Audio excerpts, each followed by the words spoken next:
राजस्थान इतिहास के प्रमुख स्रोत के बारे में पढ़ रहे हैं और राजस्थान इतिहास का स्रोत आज बेसिक से लेकर के पढ़ेंगे, मतलब मूल चीजें उठा करके पढ़ेगा, पूरी प्रश्न इसको समझेंगे। सबसे पहले अगर दिमाग की बात करें, राजस्थान इतिहास के स्रोत के रूप में मुख्य रूप से बात करें तो सबसे पहला नाम होता है ऋग्वेद।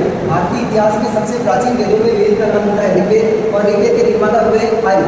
आर्यों ने जो ऋग्वेद की रचना की थी उसमें राजस्थान के लिए एक शब्द का प्रयोग किया था, ब्रह्मवर्त। मतलब कहते हैं ना, जम्मू द्वीप, भारत खंड जैसे शब्द का प्रयोग किया, वैसे ही इसमें राजस्थान के लिए ब्रह्मवर्त शब्द का प्रयोग तो मिलता है, उसके अंतर्गत मिलता है ऋग्वेद के अंतर्गत मिलता है। पहला प्रमाण मिलता है राजस्थान के नाम के उल्लेख का, एक ब्रह्मवर्त नाम मिलता है। दूसरा नाम होता है रामायण के अंतर्गत।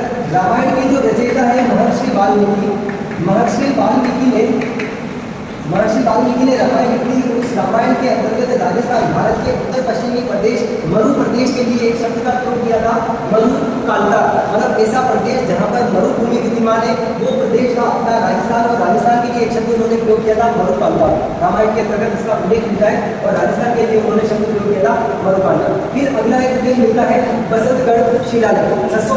625 ईस्वी का ये एक शिलालेख है और इस शिलालेख के अंतर्गत राजस्थानादित्य शब्द का प्रयोग मिला है। राजस्थान के लिए बसंतगढ़ शिलालेख में शब्द मिलता है राजस्थानादित्य विजयते। एक उक्ति लिखी हुई है, राजस्थानादित्य विजयते। मतलब राजस्थानादित्य जो शब्द है वो मूल रूप से राजस्थान के लिए प्रयोग किया गया है। राजस्थानादित्य शब्द का मूल रूप से प्रयोग मिलता है उसमें। फिर एक चीज मिलती है जिसमें विनोद नेन्सी का, ख्यात लेखकों में मूल रूप से सबसे मेन नाम आता है विनोद नेन्सी का, जो जोधपुर के महाराजा जसवंत सिंह के दरबारी कवि थे और राजकीय संरक्षण में रहते हुए उन्होंने दो ख्यातें लिखी।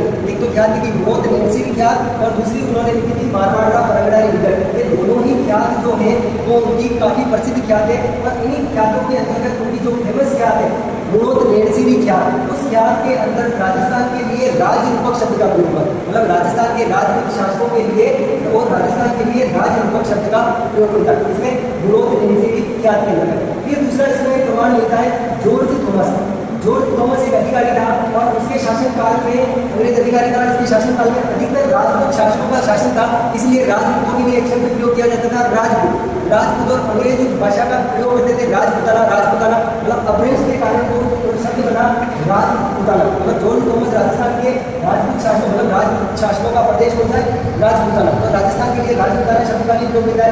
फिर एक प्रमाण मिलता है कर्नल जेम्स टोड का, जिसे भारतीय इतिहास में घोड़े वाले बाबा के नाम से भी जाना जाता है, जो विदेश से भारत आए, राजस्थान में आए, राजस्थान के विभिन्न प्रदेशों का भ्रमण करके उन्होंने राजस्थान के साक्ष्यों को एकत्रित किया और उन्होंने अपने प्रदेश में जाकर के एनहांस एक्टिविटी ऑफ राजस्थान, की मेन फेमस बुक है एनहांस एक्टिविटी ऑफ राजस्थान, जिसमें राजस्थान के लिए राजस्थान, रजवाड़ा और राजस्थान मूल रूप से शब्दों का प्रयोग मिलता है इस ख्यात के अंदर।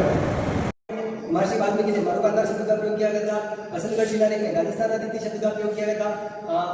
फिर जॉर्ज थॉमस ने राजपुताना शब्द का प्रयोग किया, कर्नल टोड ने राजस्थान, रजवाड़ा आदि शब्द का प्रयोग किया।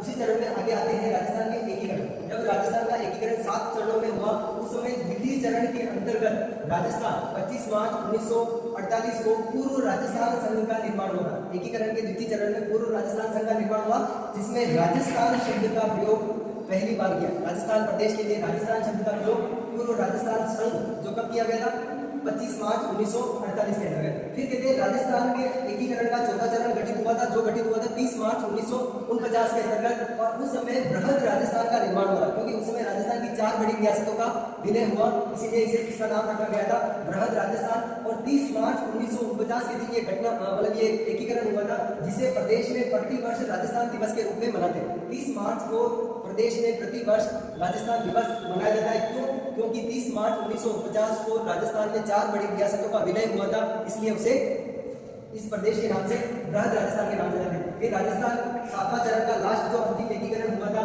उसमें 1 नवंबर 1956 को राजस्थान का पूर्ण नवीन जो मानचित्र था और एक व्यवस्थित एकीकृत राजस्थान का निर्माण हुआ था। फिर स्वतंत्रता से पूर्व अपने राजस्थान में 19 रियासतें थी, कुल 19 रियासतें थी, 3 ठिकाने थे और 1 केंद्र शासित प्रदेश था। और स्वतंत्रता से पूर्व राजस्थान में 19 रियासतें, 3 ठिकाने और 1 केंद्र शासित प्रदेश था। ये मूल रूप से इसकी विशेषता है।